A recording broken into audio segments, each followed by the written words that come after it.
नमस्कार, मी Pravin Kamble Maharashtra news online नेटवर्कमध्ये आपल्या सर्वांचे सहर्ष स्वागत करतो व तसेच यश वार्तापत्रामध्ये देखील आपल्या सर्वांचे सहर्ष स्वागत करतो। मीरा भाईंदर शहरामध्ये ज्याप्रमाणे आमदार नरेंद्र मेहता यांनी पत्रकार परिषद घेऊन येत्या 10 तारखेला मीरा भाईंदर शहराच्या फाउंटन हॉटेल या ठिकाणी फाउंटन हॉटेल ते गायमुख रस्त्यासाठी जो 500 करोड रुपयाचा निधी घेऊन तो निधी घेतल्यानंतर त्या ठिकाणचा रस्ता बनवण्यात येईल व या निधी मिळत नसल्यामुळे प्रताप सरनाईक हे त्यांची मंजुरी देत नसल्यामुळे जो आहे हा विषय कुठेतरी टळीत जात नसल्याचा आरोप करून मीरा भाईंदर शहराचे आमदार जे आहेत नरेंद्र मेहता यांनी येत्या 10 तारखेला मीरा भाईंदरच्या फाउंटन हॉटेल या ठिकाणी रस्ता रोको आंदोलन ठेवलेलं आहे।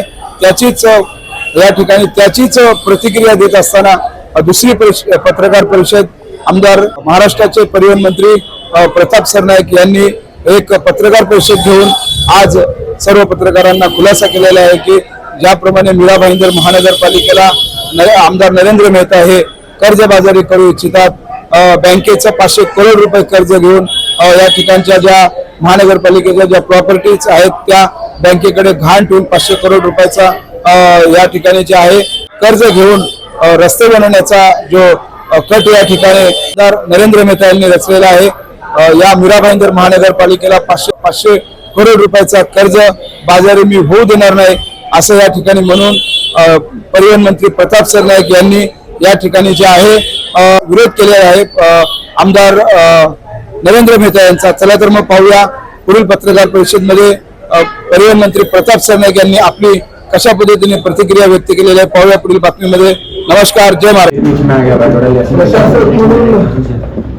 तत्कालीन आयुक्त संजय काटकर आणि नंतर राधा विनोद शर्मा हे काम करत असताना राज्याचे मुख्यमंत्री एकनाथ शिंदे साहेब होते जेव्हा संजय काटकरजी या महापालिकेचे आयुक्त होते आणि त्यानंतर राधा विनोद शर्मा सुद्धा होते आणि त्याच दरम्यान मीरा भाईंदर महानगरपालिका क्षेत्रामध्ये विविध विकास कामांसाठी 3000 कोटी रुपयाची आपण तरतूद करून घेतली होती। त्यापैकी 1800 कोटी रुपये जवळजवळ विविध विकास कामांना तर 1200 कोटी रुपये हे विविध रस्त्यांच्या कामांना राज्य शासनाच्या माध्यमातून मिळाले होते। राज्य शासनानं विविध GR काढून विविध विकास प्रकल्प हे शहरामध्ये राबवले आणि काही विकास प्रकल्प हे पूर्ण झाले तर काही विकास प्रकल्प आता काम चालू आहे। 2 दिवसापूर्वीच मी मंत्रालयामध्ये बैठक घेतली आणि त्या बैठकीमध्ये नगर विकास खात्याच्या आमच्या अधिकाऱ्यांना सगळे ठेकेदार महापालिका आयुक्त थांबील पुरुषोत्तम शिंदे यांच्यासह सगळ्या अधिकाऱ्यांना स्पष्टपणे सांगितलं की विकास कामांसाठी निधी कमी पडणार नाही, आपण काम सुरुवात करा। दुसरा टप्पा जो आहे 200 कोटी रुपयाची मागणी महापालिका आयुक्तांनी केली, परंतु जास्तीत जास्त जेवढा निधी देते तेवढा निधी पुढल्या टप्प्यामध्ये आम्ही देऊ, याच महिन्यामध्ये तो निधी वितरित केला जाईल असंही सांगितलं आणि त्यामुळे विविध विकास प्रकल्पांसाठी निधी शासनाच्या माध्यमातून येतोच आहे। रस्त्यांसाठी MMRDAच्या माध्यमातून जवळजवळ 1000 कोटी रुपयाचे रस्ते मीरा भाईंदर शहरामध्ये कामं ती चालू होती।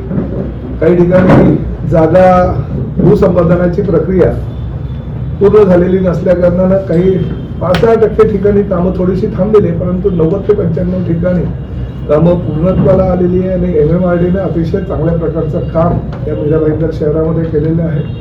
तसंच मी ठाणे महापालिका क्षेत्रासाठी सुद्धा MMRDAच्या माध्यमातून रस्त्यांची कामं करून घेतली। आनंदाची गोष्ट म्हणजे छत्रपती शिवाजी महाराजांच्या पुतळ्यापासून गोल्डन नेस्ट पर्यंत आणि पुढे मेट्रोचं काम जिथपर्यंत चालू आहे तिथपर्यंत सर्व रस्ता हा सिमेंट कॉन्क्रिटीकरण करून अतिशय चांगल्या प्रकारचा करण्याचा जो प्रस्ताव मी दिला होता त्यालाही राज्य शासनानं आणि प्रामुख्यानं MMRDAनं मंजुरी करून दिली। पावसाळ्यानंतर त्याही कामाला सुरुवात होईल, कारण निविदा प्रक्रिया अंतिम टप्प्यात असून कार्यादेश हा पुढील महिन्यात ठेकेदाराला दिला जाईल आणि पावसाळ्यात जसा संपेल तसं त्या मुख्य रस्त्याचं जवळजवळ 230 कोटी रुपयाचं काम हे चालू राहील। पुढेही आम्ही उत्तरचा जो रस्ता आहे तोही MMRDAच्या माध्यमातून करावा अशा सूचना केल्या होत्या आणि त्याची तयारी MMRDAनं दर्शवली होती, परंतु ठाणे आपल्या मीरा भाईंदर महापालिकेच्या क्षेत्रातील काही लोकप्रतिनिधींनी ते पैसे महापालिकेला द्यावे 100 कोटी रुपये आणि महापालिका तो रस्ता करेल असा प्रस्ताव ठेवला होता. परंतु मी स्पष्ट सूचना केल्या की महानगरपालिकेने न करता MMRDAच्या माध्यमातून कामं चांगली होतात म्हणून तो रस्ता MMRDAनं करावा असं सांगितलं. त्याचबरोबर माझ्या मतदारसंघातील जवळजवळ 500 कोटी रुपयाचे रस्ते मंजुरीच्या प्रतीक्षेत असून MMRDAनं त्या रस्त्याला मंजुरी देत असताना राज्य शासनाकडे परवानगी मागितली आहे आणि ती फाईल सुद्धा आता पुढे जाते. म्हणजे जवळजवळ 1800 कोटी रुपयाचे हे रस्ते आता आपण MMRDAच्या माध्यमातून मीरा भाईंदर महापालिका क्षेत्रासाठी करतोय. असं असताना माझे प्रिय मित्र श्री नरेंद्र मेहता यांनी परवा एक पत्रकार परिषद घेतली आणि त्या पत्रकार परिषदेमध्ये 500 कोटी रुपये राज्य शासनानं मीरा भाईंदर महापालिका क्षेत्रामध्ये रस्ते विकासाचे प्रकल्प आम्हाला राबवायचे असल्या कारणानं कर्जासाठी मंजुरी द्यावी असा प्रस्ताव पाठवला आणि ती जर मंजुरी सोमवारपर्यंत दिली नाही तर मी फाउंटन हॉटेलजवळ रस्ता रोको करेल असं काहीतरी जाहीर केलं आणि त्यासाठीच मी ही पत्रकार परिषद घेतली आहे. कारण असं आहे त्यांनी फाउंटन हॉटेल काय पूर्ण डहाणू पालघर गुजरातच्या बॉर्डरपर्यंत जाऊन त्यांनी रस्ता रोको करावा. माझ्या त्यांना शुभेच्छा आहे. परंतु एक गोष्ट लक्षात ठेवावी, नॅशनल हायवेला रस्ता रोको करत असताना फार गंभीर गुन्ह्याची जबाबदारी ही त्या पोलीस स्टेशनला असते आणि नॅशनल हायवेचे बंद करणं किंवा रस्ता रोको करणं अतिशय त्रासदायक आहे. तुमच्यावर तर ठीक आहे, तुम्हाला बऱ्याच गुन्हे असल्या कारणानं तुमच्या ॲफिडेव्हिटमध्ये दिलेले असल्या कारणानं सवय आहे. परंतु सर्वसामान्य भारतीय जनतेचा कार्यकर्ता पक्षाचा याच्यावर काही भविष्यामध्ये जर काही तरुण मुलं वगैरे असतील त्यातले नोकरी धंद्याच्या निमित्तानं गुन्हे जर असे दाखल झाले तर कारण त्या परिणाम होऊ शकतो. त्यामुळे भारतीय जनतेच्या कार्यकर्त्यांनी नक्की हा रस्ता रोको कशासाठी आहे असा प्रश्न नरेंद्र मेहता यांना विचारणं गरजेचं आहे. याचं कारण असं आहे की प्रताप सरनाईक एका बाजूला जवळजवळ 1800 कोटी रुपयाचे रस्ते हे MMRDAच्या माध्यमातून महापालिकेचा एकही रुपया खर्च न करता करून घेत असेल आणि वस्तुस्थिती आहे. बरेच रस्ते झाले 50% अधिक. काही रस्ते आता पुढील महिन्याचं काम चालू होणार आहे. 500 कोटी रुपयाचे रस्ते अंतिम टप्प्यामध्ये राज्य शासनाच्या मंजुरीच्या. तुम्हालाच कर्ज का पाहिजे? राज्याचे मुख्यमंत्री म्हणून देवेंद्र फडणवीस कार्यरत आहेत, एकनाथ शिंदे उपमुख्यमंत्री म्हणून कार्यरत आहेत. त्यांच्याकडेच परवानगी मागून त्यांच्याच परवानगीनं मी जर ह्या शहरामध्ये राज्य शासनाच्या निधीतून आणि MMRDAच्या निधीतून जर रस्ते बनवत असेल तर तुम्ही तसे प्रयत्न का करत नाही असा माझा प्रश्न आहे. आणि तसं कारणही असंच आहे, हे 500 कोटी रुपयाचे रस्ते मला मंजुरी कशासाठी हवी आहे याचं कारण असं आहे, हे 500 कोटी रुपयाचे रस्ते मुळात झालेलेच आहेत. जे रस्ते प्रशासकाच्या कारकिर्दीमध्ये पूर्ण झालेले आहेत, काही त्यातले 10-20% रस्ते हे अपूर्ण आहेत, त्यांची बिलं द्यायला तुम्ही राज्य शासनाकडे कर्ज मागा. कायदेशीररित्या असं कर्ज राज्य शासनाला देता येत नाही. याचं कारण असं आहे, नवीन काही प्रस्तावित तुमच्या सूचना असेल किंवा विकास प्रकल्प असेल ज्याची शहराला खरोखर गरज आहे असे प्रकल्प राबवत असताना राज्य शासनाला त्या कर्जाला मंजुरी देता येते. परंतु जे रस्ते झाले आहेत ज्याची जी बिलं तुमच्याकडे थकलेली आहेत ती बिलं थकलेली पैसे देण्यासाठी जर तुम्ही राज्य शासनाला जबाबदार धरत असाल आणि राज्य शासनानं प्रामुख्याने एकनाथ शिंदे साहेब उपमुख्यमंत्री असलेलं खातं हे आम्हाला परवानगी देत नाही असं सांगत तुम्ही असाल पत्रकार परिषदेमध्ये तर ते योग्य नाही, कायदेशीर नाही. मी मुख्यमंत्री श्री देवेंद्र फडणवीस यांना पत्र दिलंय. मला तर ही कल्पना नव्हती की हे यांनी कर्ज मागितलेलं आहे, परंतु त्यांनीच पत्रकार परिषद घेतल्यानंतर मला हे कळलं की त्यांनी ते कर्ज मागितलं. म्हणून मी ताबडतोब माहिती घेतली आयुक्तांकडून आणि दीपक खांबी त्यांच्याकडनं आणि त्यांनीच मला सांगितलं की जेव्हा भारतीय जनता पक्षाची सत्ता मीरा भाईंदर महापालिकेमध्ये होते तेव्हा त्यांनी ठराव या रस्त्याचा केला होता. राज्य शासनाकडे परवानगी मागितली होती कारण बँक ऑफ बडोदानं त्यावेळेस कर्ज द्यायची तयारी दर्शवली होती. राज्य शासनानं परवानगी पण दिली. परंतु नंतर बँक ऑफ बडोदानं सांगितलं की हे 500 कोटी रुपये भरण्याची महापालिकेची जी कागदपत्रांची पूर्तता असते ती पूर्तता न झाल्यामुळे आम्ही ते कर्ज नाकारतोय. त्यामुळे बँक ऑफ बडोदाने ते कर्ज नाकारलं. निविदा प्रक्रिया बेकायदेशीररित्या केल्या गेल्या. निविदा प्रक्रिया झाल्यानंतर ठेकेदाराला कार्यादेश देण्यात आला. ठेकेदारानं 2-2.5 वर्षापूर्वी कामं सुरुवात केली, काही कामं पूर्ण झाली, काही कामं आता अंतिम टप्प्यात आहे.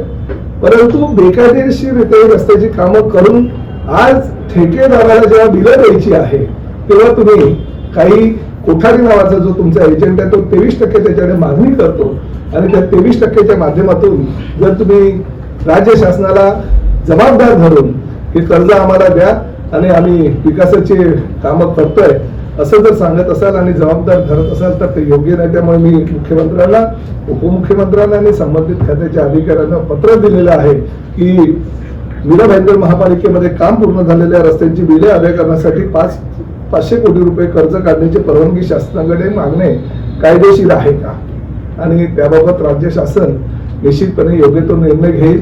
मुख्यमंत्र्यांनी, उपमुख्यमंत्र्यांनी जर ती परवानगी दिली तर सोन्यात पिवळे. परंतु ही कर्ज फेडण्याची महापालिकेची क्षमता आहे का? आधी 210 कोटी रुपयाचं कर्ज महापालिकेकडे आहे आणि अजून तुम्ही 500 कोटी रुपये कर्ज मागता आणि कर्ज मागत असताना महापालिकेच्या तुमच्या मालमत्ता ह्या तुम्ही गहाण ठेवणार आहात. म्हणजे मीरा भाईंदर महापालिका गहाण ठेवून तुम्ही 500 कोटी रुपये काढणार आणि 30 वर्षे ही महापालिका गहाण ठेवून तुम्ही जी रस्त्याची कामं पूर्ण झालेली आहे त्या कामांसाठी कर्ज घ्याल तर ते कितपत योग्य आहे. आणि त्यामुळे हा प्रश्न मी राज्य शासनाला सुद्धा विचारलेला आहे. जबाबदारीनं निश्चितपणे नगरविकास खात्याच्या माध्यमातून हे काम होईल. परंतु माझं हे स्पष्टपणे मत आहे, एका बाजूला प्रताप सरनाईक त्यांच्या मतदारसंघातील विविध विकास प्रकल्पांसाठी राज्य शासन MMRDAच्या माध्यमातून पैसे आणत असेल, 1 रुपया सुद्धा महापालिकेला भूर्दंड होत नसेल, तर एका बाजूला तुमची सत्ता महापालिकेवर आली, तुम्ही आमदार झाल्यानंतर जर महापालिका गहाण ठेवण्याचा प्रयत्न करत असाल तर प्रताप सरनाईक होऊ देणार नाही. कारण शेवटी मी सुद्धा 18 वर्ष या मीरा भाईंदर शहराचा लोकप्रतिनिधी आहे. ज्या लोकांनी मला निवडून दिलं त्या लोकांनी जी महापालिका स्थापन केलेली आहे, जे ह्या महापालिकेचे ट्रस्टी आहेत, ते जर अशा प्रकारे महापालिकेला वेठीस धरायचा प्रयत्न करत असेल तर गहाण ठेवत असेल तर प्रताप सरनाईक तसं होऊ देणार नाही. काही प्रश्न असतील तर तुमचे विचार. रस्ता कर आपल्याला आलेला आता परत कर्ज घेण्याचा प्रश्न, मग त्या रस्ता कर जो नागरिकांकडून वसूल झाला. माझं म्हणणं तेच आहे, जे तुम्हाला रस्ते अरे एका तुम्ही करा ना, तुम्ही राज्य शासनाकडे किंवा तुम्ही MMRDAकडे प्रस्ताव करा. तुम्ही MMRDAच्या माध्यमातून मी जर पैसे आणू शकतो मुख्यमंत्री म्हणून एकनाथ शिंदे साहेब असताना किंवा आता देवेंद्रजी मुख्यमंत्री असताना मी जवळजवळ 230 कोटी रुपये या मुख्य रस्त्यासाठी मंजूर करून घेतले. त्याच्या निविदा प्रक्रिया सुद्धा झाल्या. ते सुद्धा आता पावसाळ्यात झालं की कामाला सुरुवात होणार आहे. मुख्य रस्ता जो आहे तो सिमेंट कॉन्क्रीटीकरण पूर्ण मेट्रो मार्गावर आहे. मग तुम्ही का तसे प्रयत्न करत नाही? आणि मुख्य म्हणजे 500 कोटी काय छोटी अमाऊंट आहे? हे 500 कोटी रुपयाचं कर्ज तुम्ही 30 वर्ष फेडणार आहात, तोपर्यंत पूर्ण महापालिकेच्या मालमत्ता तुम्ही बँकेच्या ताब्यात देणार आणि काही विकास प्रकल्प राबवत असताना तुम्हाला बँकेची NOC आधी घेऊन नंतर ते विकास प्रकल्प राबवावे लागणार. हे कितपत योग्य आहे? कुठेही महापालिका अशा प्रकारचं काम करत नाही. आणि आपली सत्ता आहे ना, माहितीची सत्ता आहे. माझी कामं आमदार असताना सुद्धा एकनाथ शिंदे साहेब करत होते, माझी कामं मंत्री असताना सुद्धा एकनाथ शिंदे साहेबांनी देवेंद्रजी करतात. तर तुम्ही का प्रयत्न तसे करत नाही? त्यामुळे महापालिका जर कोणी गहाण ठेवत असतील तर ते प्रताप सरनाईक तरी त्या गोष्टीला विरोध करेल. पण असा प्रस्ताव दिलाय का की कर्ज घेण्यासाठी महापालिका आहे ना, प्रस्ताव दिलेला आहे, ठराव केलेला आहे. त्यांनी ठराव केला, महापालिकेने तसं पत्र पाठवलं आणि प्रस्ताव दिल्यानंतरच 1 महिन्यापासून तो प्रस्ताव नगरविकास खात्याच्या माध्यमातून अद्यापर्यंत मंजूर झाला नाही. म्हणून त्यांनी परवा पत्रकार परिषद घेतली आणि रस्ता रोको फाउंडन करणार असं आंदोलनासाठी पत्रकार परिषद घेतली आहे ना. सर तुम्ही सांगितलं महायुती म्हणून आम्ही एकत्र आहे आणि उद्याचं जे आंदोलन आहे त्यांनी जे आंदोलन ती नगरविकास खात्याच्या मंत्र्यांविरोधात आहे. म्हणजे बीजेपी उघडपणे शिवसेनेविरोधात. माझं तेच म्हणणं आहे की अशा पद्धतीनं ज्या उपमुख्यमंत्र्यांनी ह्या शहरासाठी 3000 कोटी रुपयापेक्षा जास्त निधी दिली, ज्या उपमुख्यमंत्र्यांनी ह्या शहराच्या विकासासाठी फक्त रस्तेच नाही तर इतर विकास कामांसाठी सुद्धा पैसे दिले, तर करोडो रुपये. म्हणजे तुम्ही बघा की आज अनेक विकास प्रकल्प एकनाथ शिंदे साहेब मुख्यमंत्री असताना ह्या शहरात राबवले गेले. अनेक रस्ते झाले, बाळासाहेब ठाकरे कलादालन झाले, विविध समाज भवनं झाली, कचऱ्याचे प्रकल्प तुम्ही काही प्रमाणात होऊ दिले नाहीत पण काही प्रमाणात कचऱ्याचे प्रकल्प झाले. शौचालय जी कामं चालू आहे, एकनाथ शिंदे साहेबांनी दिलेल्या पैशातून शौचालयाची दुरुस्ती आणि नवीन शौचालयाची कामं चालू आहे. वेगवेगळे विकास प्रकल्प, घोडबंदर किल्ला असू द्या, कांदाळवन उद्यान असू द्या, चेन्नई रिव्हरफ्रंट असू द्या, किंवा अनेक विकास प्रकल्प जे आहे, भवन, सगळ्या समाज भवन असू द्या, त्याच्यात काय स्पोर्ट्स कॉम्प्लेक्स असू द्या, तरण तलाव असू द्या, सगळे एकनाथ शिंदे साहेबांच्या माध्यमातून निधी दिला, त्यातून ही कामं चालू आहेत. संगीत विद्यालय आहे लता मंगेशकरजींच्या नावानं. त्यामुळे मला असं वाटतं की राज्य शासनाकडे पैसे तुम्ही मागणं गरजेचं आहे, मंजूर करून, पाठपुरावा करून मंजूर करायचंय. कोणीतरी कोठारी नावाचा एजंट आहे महापालिकेमध्ये, म्हणे तो कोठारी असतो आणि तो एजंट 23% कमिशन हा प्रत्येकाकडे मागतो. भले तो स्थायी समिती असू द्या, नाहीतर विविध विकास प्रकल्प असू द्या, नाहीतर हे रस्त्यांची कामासाठी 500 कोटी रुपये आल्यानंतर त्यातले 23% हे मला जर दिले तर मी तुमची बिलं अदा करेल, अशा प्रकारे सूचना करतो. ते कितपत योग्य, हा कोठारी कोण आहे त्याचा सुद्धा शोध घेणं गरजेचं आहे. आपण मंत्री असताना खूप गंभीर आरोप लावताय की कोठारी नाव सुद्धा तो जाहीर करतोय की 23% घेतोय, तर त्याच्यावरती गुन्हा दाखल का करत नाही आणि त्याला तुम्ही पहिली गोष्ट का एक गोष्ट सांगतो, प्रताप सरनाईक आहे, जोपर्यंत पूर्णपणे पुरावा, मी काय हवेमध्ये आरोप करणार नाही, कारण राज्याचा मंत्री आहे, जबाबदार आहे. मी केलेल्या सूचना किंवा मी केलेले निर्देश हे अंतिम असतात. त्यामुळे जोपर्यंत मला त्या संदर्भात पुरावे येत नाही, हातामध्ये काही अशा गोष्टी ज्या असतात त्या पुरावे लोक देतात आणि नंतर त्या ठिकाणी आपल्याला सांगता येतं. पुरावे आल्यानंतर कोठारी असू द्या नाही तर कोठारीचा आका असू द्या, दोघांवर गुन्हे दाखल करायला सांगणार. सर, फाउंटन ते गायमुखच्या रस्त्यावरतीही तुमच्यावरती आरोप करण्यात आले की स्वतःच्या फायद्यासाठी परिवहन मंत्र्यांनी रस्ता बनवून घेतला, असं भाजपाच्या आमदारांचं म्हणणं आहे. हो, कसं आहे, मी तुम्हाला सांगतो, त्या रस्त्यावर 7-11 क्लब आहे, तो रस्ता मीच केलेला आहे. त्या सनेर CN रॉक हॉटेल आहे, तो रस्ता मीच केला आहे. त्या रस्त्यावर आपलं घर आहे, फेज 1 त्याच रस्त्यावर आहे, फेज 2 त्याच रस्त्यावर आहे, फेज 3 त्याच रस्त्यावर आहे, कोर्ट यार्ड नावाचं जे काही कॉम्प्लेक्स आहे तेच त्या रस्त्यावर आहे. आणि म्हणून हे सगळे रस्ते मी माझ्या प्रकल्पांसाठी बनवले, असं त्यांचं मत जर असेल तर त्या गोष्टीशी सहमत आहे. गायमुख ते घोडबंदर रोड जो आहे तो हस्तांतरित केलेला आहे महानगरपालिकेला राज्य सरकारनं. तरी सुद्धा जे खड्डे भरायसाठी आता महापौरांनी लेटर दिलं की हे खड्डे महापौरांनी खरं तर अशी भूमिका घेणं योग्य नाही. मी तशा प्रकारच्या सूचना महापालिका आयुक्त राधा विनोद शर्मा आणि आमचे दीपक खांबे त्यांना मंत्रालयामध्ये बोलवलं आणि त्यांना सांगितलं. परंतु शेवटी मी दुसरंही सांगतो, ठीक आहे, खर्च ह्या वर्षापर्यंतच तुम्हाला खड्ड्यांचा करायचा आहे. पुढील 4 महिन्यामध्ये जबाबदारीने मी सांगतो, हा फाउंटन ते पूर्ण गायमुख पर्यंतचा रस्ता हा 60 मीटर होणार आहे. त्या 60 मीटर मधील 30 मीटर रस्ता पैकी काही भाग हा महापालिकेचा आता बनलेला आहे, काही भाग आपल्याला ऍडिशनल बनवायचा. त्यासाठी भूमी संपादनासाठी 150 कोटी रुपये लागणार आहेत, ते सुद्धा पैसे MMRDनं भरावे अशा सूचना उपमुख्यमंत्री एकनाथ शिंदे साहेबांनी केलेल्या आहेत. तो रस्ता रुंदीकरणाचं काम सुद्धा पुढील 3 ते 4 महिन्यामध्ये चालू होणार. आणि त्याचबरोबर गायमुख ते फाउंटन ह्या दरम्यानची मेट्रो 10 ह्याला सुद्धा मंत्रिमंडळाच्या येणाऱ्या काही 10-15 दिवसामध्ये ज्या काही आमच्या कॅबिनेट बैठका होईल त्यामध्ये तो प्रस्ताव येईल आणि मेट्रो 10ला सुद्धा ह्याच महिन्यात किंवा जास्तीत जास्त पुढल्या महिन्यात मंजुरी मिळेल आणि त्यामुळे ते काम सुद्धा पुढल्या 3 महिन्यामध्ये चालू होईल. ते काम आणि रस्ते रुंदीकरणाचं काम चालू झाल्यानंतर पुढल्या वर्षापासून महानगरपालिकेला त्या रस्त्यावरील खड्डे किंवा इतर काही कामं करायची गरजच भासणार नाही, कारण तो रस्ता पूर्ण सिमेंट कॉन्क्रिटीकरणाचा केला जाईल मेट्रो बरोबर. त्यानंतर नरेंद्र मेहतांनी सांगितलं आहे की छत्रपती शिवाजी महाराज मार्ग CC रोड करायचा आहे, त्यासाठी हे ते फक्त बोलतात, ते फक्त बोलतात की द्यायचे, यामध्ये किती तथ्य? ऑलरेडी मंजूर केलेले आहे, निविदा प्रक्रिया सुद्धा झालेली आहे. पुढील महिन्यामध्ये कामाला म्हणजे पावसाळा संपला की कामाला सुरुवात होणार आहे आणि मीच तारीख होणार आहे.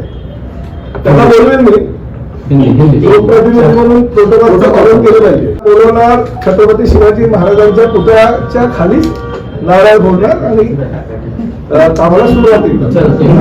रस्ते जबाबदारीने सांगतो, 230 कोटी रुपयाच्या रस्त्यांना मी ऑलरेडी मंजुरी घेतलेली आहे, निविदा प्रक्रिया सुद्धा झाल्या. त्यांना माहिती नसेल कदाचित, परंतु प्रताप सरनाईक काम करत असताना जबाबदारीने काम करतो. 2 निविदा आहेत, दोन्ही निविदाला मान्यता मिळालेली आहे आणि लगेच आम्ही कामाला सुरुवात करतो. आपण पाहिलं ज्या पद्धतीने परिवहन मंत्री प्रताप सरनाईक यांनी आपली सज्जड प्रतिक्रिया व्यक्त करत सांगितलेलं आहे की मीरा भाईंदर महापालिकेला 500 करोडचं कर्जबाजारी मी होऊ देणार नाही.